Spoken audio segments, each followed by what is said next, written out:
The morning began like any other in Los Santos. Sun glinted off the Maze Bank Tower, traffic clogged the freeways, tourists strolled down Vinewood Boulevard. Then the sky erupted. A deafening roar split the air, a blinding flash seared the heavens. Los Santos's peace shattered into a million pieces. A lone figure, a billionaire street thug turned gangster known as James Colt, had unleashed his fury upon the city. From his fortified compound deep within the Tongva Hills, Crane launched a devastating assault, targeting the very heart of Los Santos's military infrastructure. His weapons were unlike anything the world had ever seen, advanced, devastating, and ruthlessly efficient. Colt, a ghost in the machine, remained invisible, his motives as impenetrable as the armor plating on his war machines.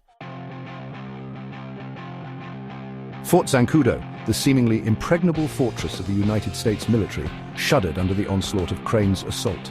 Silent drones armed with experimental high-energy weapons ripped through the air, transforming fighter jets on the tarmac into molten slag.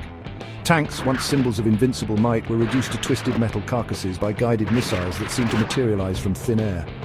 The military, caught completely off guard, scrambled to respond.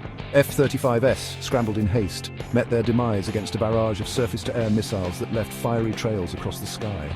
The few ground units that managed to engage Crane's forces found themselves outmatched, their weapon systems no match for the technological superiority of Crane's private army. Panic rippled through the ranks as the realization dawned. Los Santos was facing an enemy beyond anything they had ever encountered. As the military battled Colt's forces on the outskirts, chaos engulfed the city of Los Santos. The once familiar cityscape became a terrifying labyrinth of destruction and fear.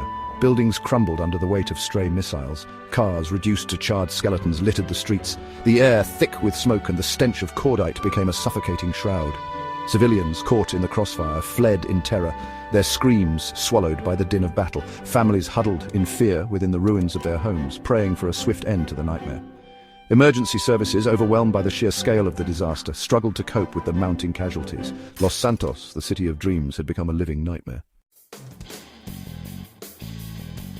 Why? The question echoed through the minds of every terrified citizen, every beleaguered soldier. Why would James Colt, a man who seemingly had it all, unleash such devastation upon the city he called home? Was it madness, revenge, or something even more sinister? As Los Santos burned, the mystery of Colt's motives deepened. Rumors swirled through the shattered remains of the city. Some whispered of a government conspiracy, others of a personal vendetta. But the truth, like Colt himself, remained elusive, shrouded in secrecy and fueled by the fires of destruction. One thing was certain: Los Santos, once a beacon of prosperity and glamour, was now a city under siege, held hostage by a billionaire's rage and the enigma of his motives.